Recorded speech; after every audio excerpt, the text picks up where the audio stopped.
कहानी की शुरुआत में टोक्यो बे के समंदर के बीच अचानक एक क्रूज या बोट तैरती हुई दिखाई देती है जिसमें कोई पैसेंजर नहीं था। कोस्ट गार्ड के मेंबर्स बोट के अंदर तलाशी लेकर एक अजीब सी ओरिगामी और कुछ डॉक्यूमेंट्स ढूंढते हैं। ठीक तभी पानी के नीचे बोट के पास एक बहुत बड़ा ब्लास्ट होता है और अंडर वाटर टनल यानी पानी के नीचे की सुरंग से भारी मात्रा में खून जैसा लाल लिक्विड बाहर निकलने लगता है। जापान के डिप्टी चीफ कैबिनेट सेक्रेटरी यागुची के पास इस इंसिडेंट की खबर पहुंचती है। बाकी गवर्नमेंट के हाई रैंकिंग ऑफिसर्स के साथ यागुची भी इस इमरजेंसी सिचुएशन में शामिल होते हैं। असल में क्या हो रहा है ये कोई श्योर नहीं था, लेकिन समंदर के पानी का वो भयानक लाल होने का फुटेज देखकर सब चौंक जाते हैं। गवर्नमेंट जल्दी से टनल के अंदर मौजूद लोगों को इवैक्यूएट करने का काम शुरू कर देती है, लेकिन जमीन के नीचे से डरावनी आवाजें सुनाई देने लगती हैं। आम लोग जब इस क्राइसिस का वीडियो बना रहे थे तब उन्होंने पानी के नीचे किसी बहुत बड़े क्रिएचर का मूवमेंट नोटिस किया और यागुची ने भी इंटरनेट पर वो फुटेज देखी। उन्होंने इस बारे में प्राइम मिनिस्टर को अलर्ट करने की कोशिश की, लेकिन ऐसा अजीब और अनबिलीवेबल दावा करने की वजह से उन्हें मजाक का पात्र बनना पड़ा। हालांकि उनकी वो मीटिंग ज्यादा टाइम तक नहीं चली। न्यूज क्रू के कैमरों में अचानक उस मॉन्स्टर क्रिएचर की लाइव फुटेज कैप्चर हो जाती है, जिसे देखकर मीटिंग में मौजूद हर कोई सुन्न हो जाता है। वो क्रिएचर धीरे धीरे जमीन की तरफ और नहर के अंदर घुसने लगता है। रास्ते में यह एक के बाद एक नाव और ब्रिज तोड़कर भारी नुकसान पहुंचाता है। फुटेज को बार बार एग्जामिन करने के बाद साइंटिस्ट्स देखते हैं कि मॉन्स्टर के पैर हैं। वो प्राइम मिनिस्टर को वार्न करते हैं कि यह क्रिएचर शायद जमीन पर चलकर या रेंगकर भी घूम सकता है। गवर्नमेंट ऑफिसर्स इसे इम्पॉसिबल कहकर खारिज कर देते हैं और प्राइम मिनिस्टर को एडवाइस देते हैं कि वो प्रेस कॉन्फ्रेंस करके जनता को एश्योर करें कि सब सेफ हैं। लेकिन प्राइम मिनिस्टर की स्पीच खत्म होने से पहले ही खबर आती है कि मॉन्स्टर सच में शहर में घुस चुका है। चारों तरफ चीख पुकार और पैनिक फैल जाता है। लोग डर के मारे इधर उधर भागने लगते हैं। वो विशाल मॉन्स्टर अपनी जायंट बाडी के साथ सबको चेस करने लगता है। भीड़ भाड़ वाले इलाके की तरफ बढ़ते वक्त उस क्रिएचर के गिल्स से भारी मात्रा में खून बहता हुआ दिखाई देता है। शायद पानी के बिना सांस न ले पाने की वजह से ऐसा हो रहा था। गवर्नमेंट तब उस क्रिएचर को रोकने की प्लानिंग शुरू करती है और लोगों को पोटेंशियल डेंजर के बारे में अलर्ट कर देती है। लेकिन मॉन्स्टर जहां भी जा रहा है शहर को तबाह करके रख रहा है। उसकी विशाल बांडी के धक्के से एक के बाद एक मल्टी स्टोरी बिल्डिंग्स गिर रही हैं और पीछे सिर्फ मलबे का ढेर बच रहा है। क्रिएचर साइज में बहुत बड़ा होने के कारण काफी स्लो स्पीड से रेंगते हुए आगे बढ़ रहा था, लेकिन टोक्यो जैसे डेंसली पॉपुलेटेड और कंजस्टेड शहर की वजह से बहुत ही कम टाइम में यह एक भयानक डिस्ट्रक्शन मचा देता है। गवर्नमेंट मिलिट्री यूज करने के बारे में सोचती तो है, लेकिन उन्हें याद दिलाया जाता है कि किसी भी तरह के अनचाहे नुकसान से बचने के लिए सबसे पहले इस इलाके के लोगों को सेफली इवैक्यूएट करना होगा। इसके तुरंत बाद ही इवैक्यूएशन का ऑर्डर दे दिया जाता है, लेकिन हाथ में मौजूद कम टाइम के अंदर पूरे टोक्यो शहर को खाली कराना ऑलमोस्ट इम्पॉसिबल था। शहर के पैसिबल नुकसान से बचने के लिए आम लोगों को अपनी कारें रास्ते पर ही छोड़कर पुलिस के इंस्ट्रक्शंस फॉलो करने का निर्देश दिया जाता है। इसी बीच वो मॉन्स्टर मेजर चौराहों या इंटरसेक्शन से रेंगते हुए गुजरते वक्त अनगिनत गाड़ियां पलट देता है और शहर में अपना तांडव जारी रखता है। वो क्रिएचर मल्टी स्टोरी बिल्डिंग्स के ऊपर चढ़ जाता है और उसकी विशाल बॉडी के वेट से वे आसानी से ढह जाती हैं, जिसके चलते जो लोग टाइम पर बाहर नहीं निकल पाए थे वे बिल्डिंग्स के अंदर ही मारे जाते हैं। मॉन्स्टर का यह भयानक डिस्ट्रक्शन देखकर टोक्यो के गवर्नर उसे रोकने के लिए सेल्फ डिफेंस फोर्स की हेल्प की डिमांड करते हैं। हालांकि कानून के मुताबिक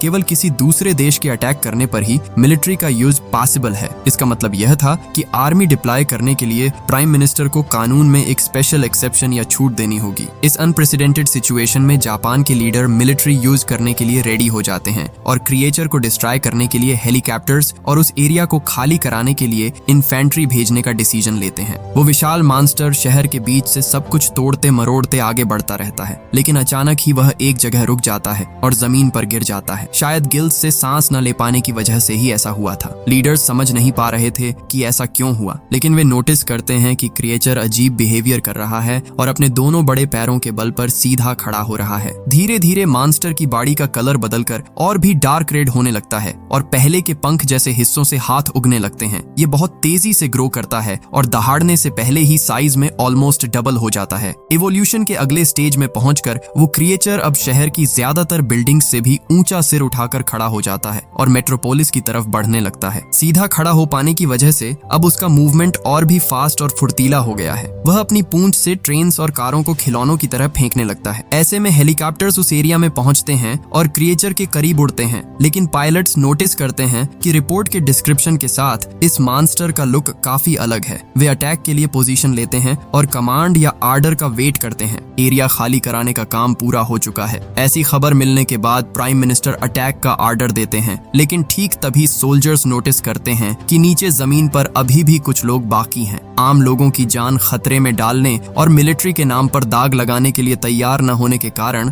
जापानी लीडर हेलीकॉप्टर्स को टेम्परेरी पीछे हटने का आर्डर देते हैं। सोल्जर्स को पीछे हटते देखकर मॉन्स्टर उस मौके का फायदा उठाता है और टोक्यो बे की तरफ यानी समंदर में वापस चला जाता है। मॉन्स्टर के जाने के बाद गवर्नमेंट ऑफिसर्स नुकसान की कैलकुलेशन करते हैं। यागुची को लगने लगता है कि वे जनता को सिक्योरिटी देने में फेल रहे हैं, क्योंकि वे और ज्यादा तेजी और एफिशिएंसी के साथ एक्शन ले सकते थे। मिलिट्री पानी में उस क्रिएचर को ढूंढने की कोशिश करती है, लेकिन उसका कोई सुराग नहीं मिलता। जनरल एडवाइस देते हैं कि इस मोमेंट पर वे सिर्फ अगले अटैक के लिए तैयारी ही कर सकते हैं। मिलिट्री डिसीजन लेती है कि अगली बार जब मॉन्स्टर का सामना होगा तो वे टैंक्स, आर्टिलरी, तोपखाना और एयर स्ट्राइक की कंबाइंड पावर का यूज करके उसे हराएंगे। इसके साथ ही यागुची को एक स्पेशल टास्क फोर्स बनाने का ऑर्डर दिया जाता है ताकि उस क्रिएचर के खिलाफ एक इफेक्टिव डिफेंस सिस्टम तैयार किया जा सके। बायोलॉजिस्ट्स का मानना है कि इस मॉन्स्टर के अलग अलग रूप या स्टेजेस हैं जिनमें वह इवॉल्व हो सकता है। टीम के बाकी मेंबर्स सोच में पड़ जाते हैं कि इतनी विशाल बॉडी को एक्टिव रखने के लिए इस क्रिएचर को इतनी एनर्जी मिल कहां से रही है। एकमात्र लॉजिकल आंसर जो सामने आता है वो ये है कि शायद यह क्रिएचर किसी चमत्कारी बायोलॉजिकल तरीके से अपनी बॉडी के अंदर न्यूक्लियर फिशन यानी परमाणु रिएक्शन कर सकता है। मॉन्स्टर के अलग अलग डेटा और फैक्ट्स को एनालाइज करने के बाद टीम इस थ्योरी को कंफर्म कर लेती है, क्योंकि वो क्रिएचर जहां भी जा रहा है वहां रेडिएशन फैल रहा है। हालांकि इसका मतलब ये भी था कि आम लोग अब रेडिएशन पॉइजनिंग के बहुत बड़े खतरे में हैं। ठीक इसी टाइम पर यूएस प्रेसिडेंट की रिप्रेजेंटेटिव कायोको नाम की एक महिला यागुची से कांटेक्ट करती है। वह चाहती है कि जापानी गवर्नमेंट गोरो माकी नाम के एक प्रोफेसर को ढूंढे जिन्होंने इस मॉन्स्टर के आने की प्रेडिक्शन पहले ही कर दी थी। पता चलता है कि न्यूक्लियर एनर्जी के कड़े विरोधी रहे इस इंसान को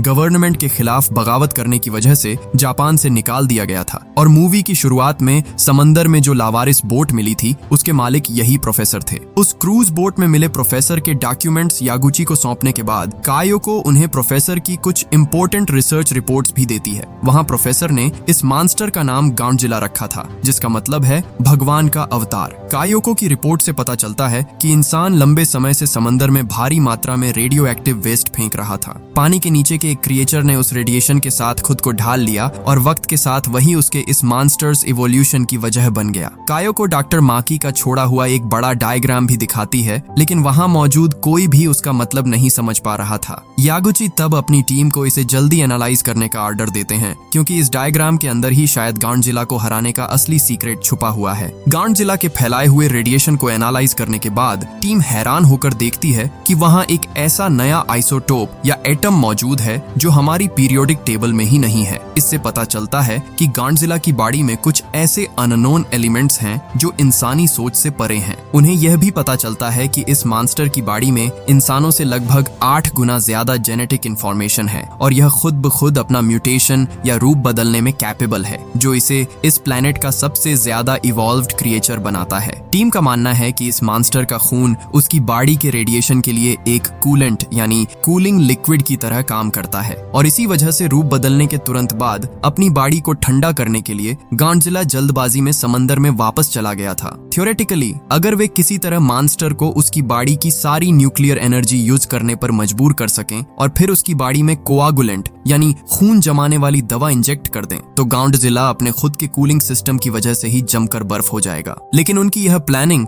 हकीकत बनने से पहले ही खबर आती है कि गॉडजिला एक बार फिर समंदर के ऊपर तैरता हुआ दिखाई दिया है, मगर इस बार वो दिखने में पहले से कहीं ज्यादा विशाल हो चुका है। उस क्रिएचर ने अपनी बॉडी की स्किन को आर्मर की तरह मजबूत मेटल जैसे एलिमेंट में बदल लिया है और अपनी पूंछ को एक बड़े वेपन में ट्रांसफॉर्म कर लिया है, जो अब उसकी खुद की बाड़ी से भी ऊंचा सिर उठाए हुए है। मॉन्स्टर जमीन पर आने के बाद सामने जो कुछ भी मिल रहा है उसे मलबे में बदल रहा है और लोग अपनी जान बचाकर इलाके से भाग रहे हैं। यह रेसिडेंशियल एरिया में घुस जाता है और पिछली बार से भी कई गुना ज्यादा तांडव मचाना शुरू कर देता है। गॉडजिला अब शहर की सबसे ऊंची बिल्डिंग से भी बड़ा रूप ले चुका है और अपने हर एक कदम के साथ आसानी से घरों को कुचल रहा है। मॉन्स्टर के लगातार आगे बढ़ने की वजह से लोग समझ जाते हैं कि गॉडजिला का टारगेट इस बार भी टोक्यो शहर ही है। गवर्नमेंट डिसीजन लेती है कि क्रिएचर के कैपिटल में पहुंचने से पहले या किसी न्यूक्लियर पावर प्लांट पर अटैक करके और बड़ी तबाही मचाने से पहले उन्हें कोई बड़ा कदम उठाना होगा। चूंकि यागुची की प्लानिंग अभी पूरी तरह रेडी नहीं थी, इसलिए प्राइम मिनिस्टर के सामने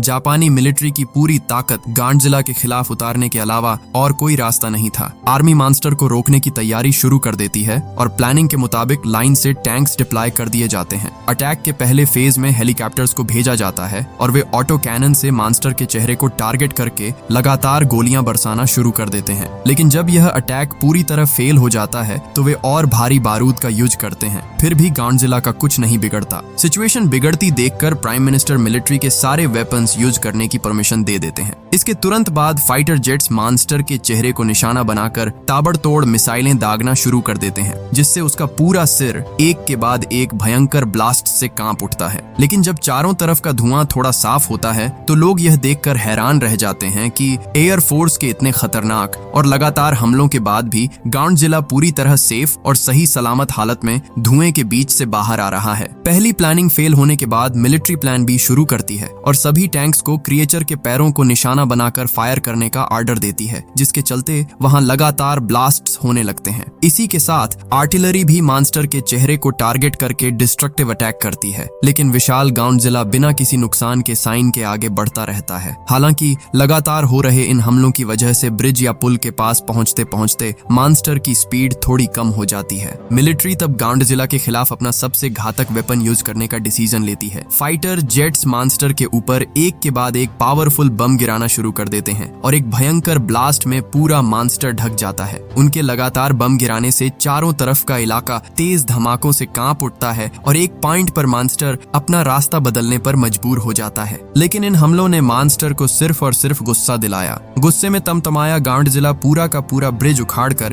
टैंक्स की तरफ फेंक देता है, जिससे जान बचाने के लिए सोल्जर्स के बीच अफरा तफरी मच जाती है। कंक्रीट के वे बड़े बड़े टुकड़े मिलिट्री की अनगिनत गाड़ियों को तबाह कर देते हैं और साथ ही उनके कमांड पोस्ट यानी मेन कंट्रोल रूम को भी मलबे में बदल देते हैं। धूल साफ होने पर दिखता है कि गॉडजिला पूरी तरह सेफ खड़ा है और टोक्यो की तरफ अपनी जर्नी जारी रखे हुए है। अपना सारा बारूद खत्म हो जाने के बाद मिलिट्री पूरी तरह बेबस होकर मॉन्स्टर की तरफ देखती रह जाती है। इस मॉन्स्टर पावर को डिस्ट्रॉय करने के लिए यूएस से हेल्प मांगने के अलावा अब उनके सामने और कोई रास्ता नहीं बचा था। अमेरिकन तुरंत टोक्यो की तरफ अपने 3 स्टेल्थ बॉम्बर प्लेन्स भेजते हैं, लेकिन जापानी ऑफिसर्स जल्दी ही समझ जाते हैं कि इन बमों के ब्लास्ट का दायरा मॉन्स्टर से भी कहीं ज्यादा तबाही लेकर आएगा। गवर्नमेंट जल्दी से मिलिट्री को इंस्ट्रक्ट करती है कि वे आम लोगों को नीचे अंडरग्राउंड बंकर्स में इवैक्यूएट करें ताकि वे होने वाले ब्लास्ट से बच सकें। गवर्नमेंट ऑफिसर्स को भी वो एरिया छोड़कर जाना पड़ रहा था, क्योंकि अमेरिकन वाकई गॉडजिला को रोक पाएंगे या नहीं इस बात की कोई गारंटी नहीं थी। इसी बीच वो मॉन्स्टर क्रिएचर शहर के ठीक बीचों बीच आकर खड़ा हो जाता है और उसकी बाड़ी के अंदर के रेडिएशन की वजह से पूरी बाड़ी लाल होकर चमकने लगती है। स्टेल्थ बॉम्बर प्लेन्स मॉन्स्टर के ऊपर एक के बाद एक बम बरसाते हैं और इस बार बम उसकी मजबूत स्किन को चीरकर अंदर जाकर ब्लास्ट होने में कामयाब हो जाते हैं। चारों तरफ गॉडजिला का खून बिखर जाता है और वो दर्द से चिल्ला उठता है। ठीक तभी वो क्रिएचर एक बार फिर इवॉल्व होने लगता है। उसकी बाड़ी के अंदर की लाल चमक बदलकर ब्राइट पर्पल कलर की हो जाती है। लाइट जितनी ब्राइट हो रही थी, गॉडजिला अपना मुंह उतना ही बड़ा खोल रहा था। पहले उसके मुंह से घना काला धुआं निकलना शुरू होता है, जो पल भर में एक बड़ी आग की लपट में बदलकर पूरे शहर को अपनी चपेट में ले लेता है और रास्ते की हर चीज को जलाकर खाक कर देता है। इसके बाद वो आग और ज्यादा कंसंट्रेट होकर एक लेजर या प्लाज्मा बीम में बदल जाती है, जिसे मॉन्स्टर सीधे आसमान की तरफ दागता है और हवा में ही एक अमेरिकन प्लेन को डिस्ट्रॉय कर देता है। अमेरिकन मॉन्स्टर के ऊपर और बम गिराना शुरू करते हैं तो मॉन्स्टर अपना मुंह बंद कर लेता है और इस बार अपनी पीठ से एक साथ अनगिनत लेजर बीम्स या किरणें छोड़ना शुरू करता है। ये बीम्स एक साथ आ रहे बमों और बॉम्बर प्लेन्स को हवा में ही तबाह कर देती हैं। इसके बाद गॉडजिला शहर की तरफ निशाना लगाकर एक और तेज लेजर ब्लास्ट छोड़ता है, जो उसके रास्ते में आने वाली हर चीज को 2 टुकड़ों में काट देता है, जिसमें खुद प्राइम मिनिस्टर को ले जा रहा हेलीकॉप्टर भी शामिल था। वो तेज लेजर बीम एक के बाद एक मल्टी स्टोरी बिल्डिंग्स को ढा देती है और पूरे शहर को आग के नर्क में बदल देती है। अपनी बॉडी की सारी एनर्जी इस तरह खर्च करने के बाद मॉन्स्टर इनएक्टिव हो जाता है और मलबे के बीच ही खड़े रहकर एक तरह से हाइबरनेशन या गहरी नींद में चला जाता है। यागुची इस भयानक हमले से बचकर तो निकल आते हैं, लेकिन नए हेडक्वार्टर पहुंचकर उन्हें समझ आता है कि प्राइम मिनिस्टर और कई हाई रैंकिंग ऑफिसर्स को खोकर जापानी गवर्नमेंट पूरी तरह बिखर चुकी है। इतना सब होने के बाद भी वो हार मानने को तैयार नहीं थे, क्योंकि उन्हें विश्वास था कि फिलहाल सोए हुए इस मॉन्स्टर को रोकने का अभी भी एक मौका बाकी है। गवर्नेंस के रूल्स के मुताबिक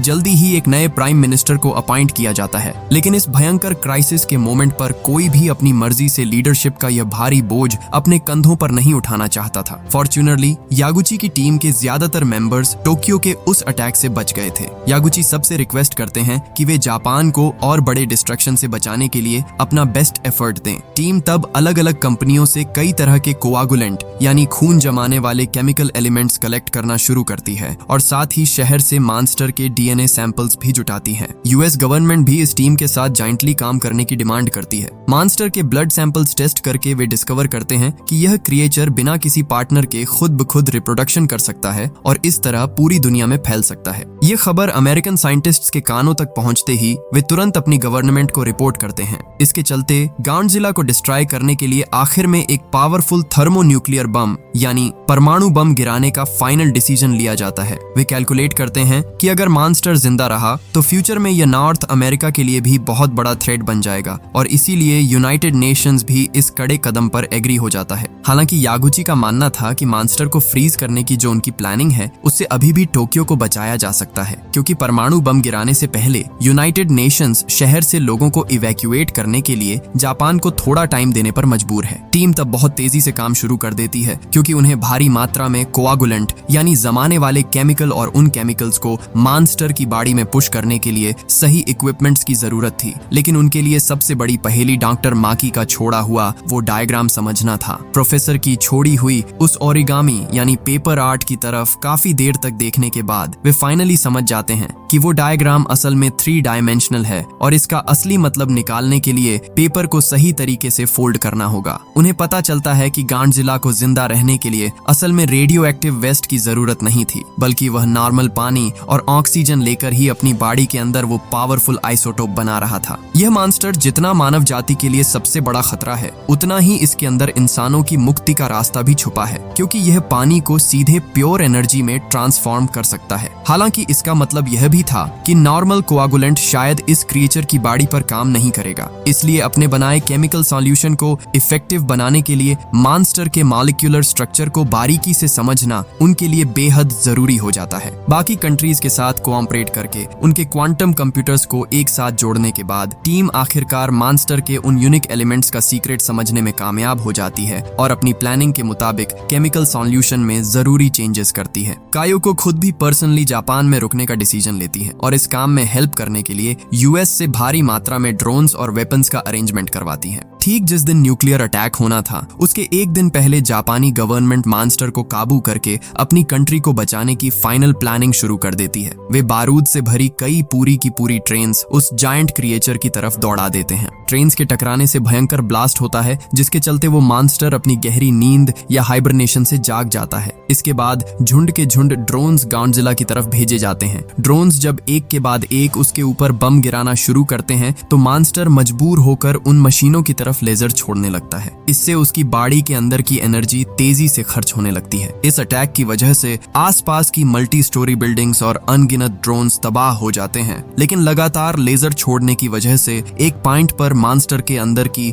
न्यूक्लियर एनर्जी खत्म होने की कगार पर आ जाती है। गांडजिला तब अपनी एनर्जी की आखिरी किरण को अपनी पूंछ और मुंह की तरफ मोड़ देता है और उस एरिया में बड़े पैमाने पर तबाही मचाकर अपना तांडव बनाए रखने की कोशिश करता है। हालांकि बहुत जल्दी ही उसकी क्योंकि वे लेजर बीम्स अपनी पावर खो देती हैं और खतरनाक प्लाज्मा बीम्स धीरे धीरे नॉर्मल आग की लपटों में बदल जाती हैं। एनर्जी खत्म होते देख वे प्लानिंग के अगले फेज पर चले जाते हैं। मॉन्स्टर के आसपास की मल्टी स्टोरी बिल्डिंग्स में रिमोट कंट्रोल्ड ब्लास्ट किए जाते हैं, जिससे बड़ी बड़ी इमारतें गांडजिला की बाड़ी के ऊपर गिर जाती हैं। ऊपर से गिरी उन भारी स्ट्रक्चर्स की चोट से मॉन्स्टर जमीन पर ढेर हो जाता है और एनर्जी खत्म होने की वजह से उसकी बाड़ी के अंदर का टेम्परेचर नाटकीय रूप से कम होने लगता है। कुछ और बिल्डिंग्स ऊपर गिरने के बाद वो विशाल क्रिएचर एक पॉइंट पर बेहोश हो जाता है और यही टीम के लिए वो मनचाहा मौका लेकर आता है। वे मॉन्स्टर की बाड़ी में खून जमाने वाला केमिकल पुश करने के लिए सोल्जर्स को भेजते हैं। पल भर में बड़े बड़े ट्रक्स का एक ग्रुप मॉन्स्टर को चारों तरफ से घेर लेता है और पाइप्स के जरिए सीधे उसके मुंह के अंदर कोआगुलेंट यानी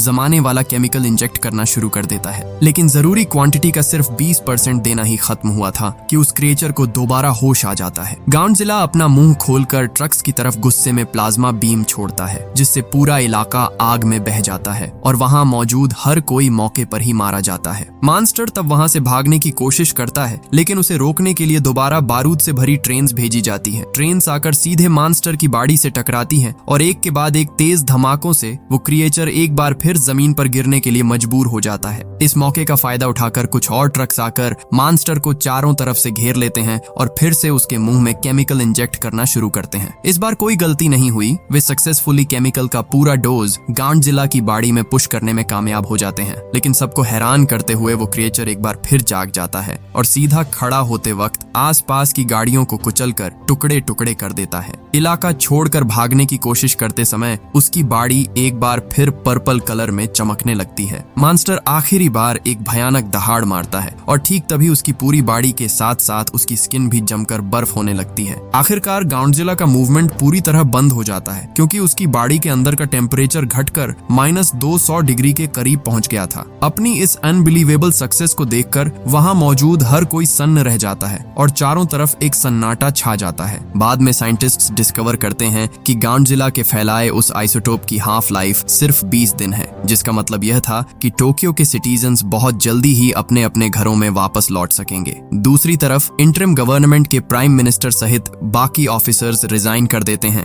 जिससे जापान की यंग जनरेशन के सामने मौका आता है देश की जिम्मेदारी लेकर इसे फ्यूचर की तरफ आगे ले जाने का। यागुची गांडजिला का सारा डेटा बाकी कंट्रीज के साथ शेयर करने का डिसीजन लेते हैं, क्योंकि उनका मानना था कि यह नॉलेज पूरी मानव जाति के भले के लिए काम आएगी। लेकिन आम लोग जो महसूस नहीं कर पाए वो यह था कि जमने के ठीक एक पल पहले भी गांडजिला खुद को इवॉल्व करने की कोशिश कर रहा था। मानव जाति का इंटेलिजेंस और पावर रियलाइज करने के बाद वो खुद को ठीक उन्हीं क्रिएचर्स के रूप में ट्रांसफॉर्म करने की कोशिश कर रहा था जिन्होंने उसे इस जंग में हराया था। और ठीक यहीं पर यह कहानी खत्म हो जाती है।